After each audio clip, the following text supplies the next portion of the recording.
up, everyone? Welcome to the Cycle presented by Budweiser. We are here on the Wrigley rooftops with the icon, the comedy legend, Matt Walsh himself. Matt, what is up, man? Thank you for having me. I have a huge posse here. I don't know if you guys can see them. They follow me everywhere. We're up on the rooftops. This is amazing. Like, I haven't been on a rooftop in like 20 years. I had a buddy who lived 4 doors down, and for like $5, the landlord would let you watch a game from the roof. That was 20 years ago. I don't know if we're even worthy of being up here, if this is so incredible and iconic. I've never gotten this kind of VIP treatment in Wrigleyville. When I lived here, it was always like passed out Cub fans sitting on a park bench or coming out of the margarita joint wearing a sombrero, sleeping on my sidewalk out in front of my house. I'll tell you the biggest difference. There's a subway stop at Sheffield and Addison. Yeah. In the old days, there was a makeshift souvenir shop that was a Radio Shack kind of place, and they had a mascot that was a monkey, and every day during the game, they would put this poor monkey out in a cage. That is not the truth. That is the truth. I'm not kidding. You would walk by the poor guy. He was a stir-crazy animal in a cage trying to sell Cubs jerseys by the owners. Poor guy.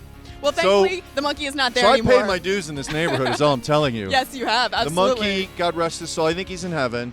He went to monkey heaven. Still a Cubs fan. Still a Cubs. Still a Cubs fan. So you obviously know this city very well, and you know a couple of the fan bases that are here, White Sox and Cubs. There's a little bit of a rivalry there, but during the Cubs run to the World Series, do you feel like White Sox fans rooted for Cubs fans? I'd say it's about 50-50. It seems to me, because I grew up on the South Side, so I watched a bunch of Sox, but my brothers, who are hardcore Sox fans, half of them, I have a large family, half of them got on board for the Cubs, and half of them wouldn't give it up. So the stereotype about Sox fans is they're more likely to say be negative on the Cubs fans as opposed to Cub fans being negative on the Sox fans. I think that's a fair statement. If you're in a baseball movie and you get to play any role, are you going to play the GM, the Theo Epstein role? Or are you going to be the star baseball player? Or are you going to be like a grounds crew guy who, maintains the field? I'd like to be the salty manager who served time in Iraq. He's got like a tin leg that he's got to hobble around on. And then he's got this chunks of wisdom, and he's probably willing to cheat to get that win. Like, I'd probably get evicted a couple games, change the momentum, curse people out. That's the role I'd like.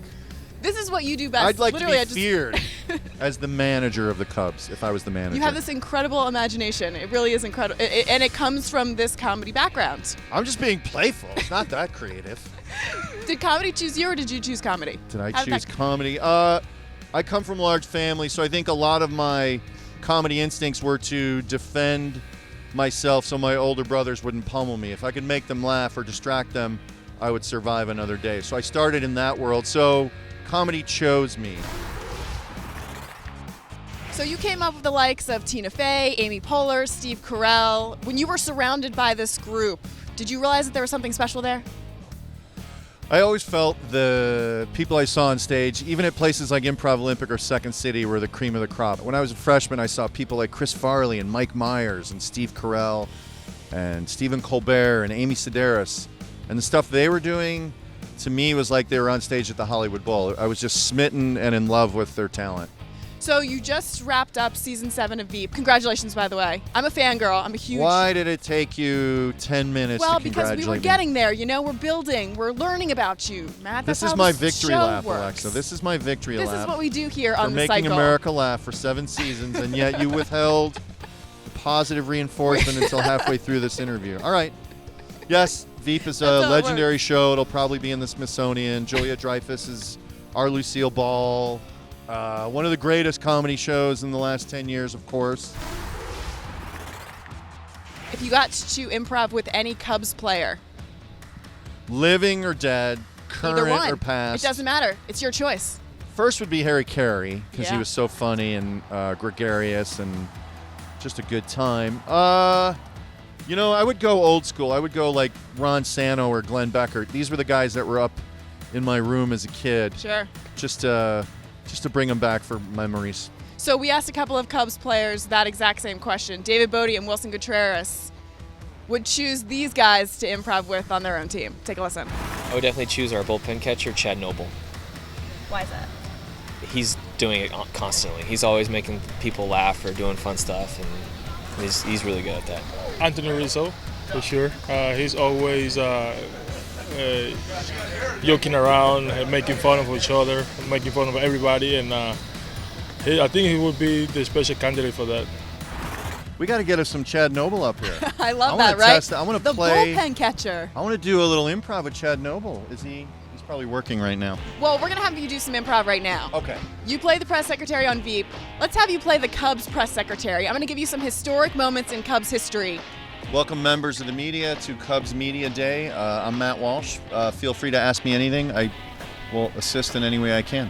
It is 1945. Murphy the Billy Goat was not allowed into Wrigley Field. The owner cursed the Cubs. Mr. Press Secretary, why? I just want to say, first of all, we have a no pets policy here at Wrigley Field. Service dogs, in some cases, I think, are allowed in the bowels of the building. So its time has come. I don't care if you have a goat or a pet or a pig or a chicken. No pets at Wrigley, and we stand firmly on this. So the curse would never have happened and will never happen again. It's 1969. The Cubs look to avoid their 6th loss in a row. A black cat runs in front of the dugout, though, and the Cubs lose 18 of their last 27 games and miss out on the postseason. Mr. Press Secretary, who is to blame? The Wrigleys. Again, the mismanagement of pets at this ballpark is astounding. Once again, a black cat came on our field, a cat that's not allowed on the playing surface, and spooked a whole nation of fans, basically. It's ridiculous, and I'm glad that the new owners understand that pets are not allowed in baseball. I don't want to talk about this question anymore. I have nothing else to say. Mr. Press Secretary, it is 2016. You have just won the World Series, breaking the curse of the Billy Goat. You have the floor. Guys, I'm so excited. Mayor Rahm Emanuel, thank you for being here. All the dailies are here. Thank you, Chicago powerful people. The Pritzkers are here. Chicago has a great history, a great working class blue collar town, a city of broad shoulders, and these gentlemen went out there and played in the spirit of that city, and you all here to celebrate. And make sure you get a free Cubs wristband on the way out. Everyone here gets a free cup, one per person. I don't care if you're a Pritzker or a Rockefeller. You get one only. That's the way Chicago works. Matt Walsh, everybody. Matt Walsh, thank you so much for being here on the Cycle. You were amazing. Thank Welcome you to the to city Chicago of Chicago. Thank O'Hare you to the Airport. Wrigley Rooftops for having Welcome us. to Chicago Make sure O'Hare you follow us on Airport. the Cycle on Twitter and Instagram to check out where we will be next. Please don't use the green curb or the red curb when parking. Don't leave your bags unattended. That's my one impression, a Chicago cop announcing voiceover at the airport.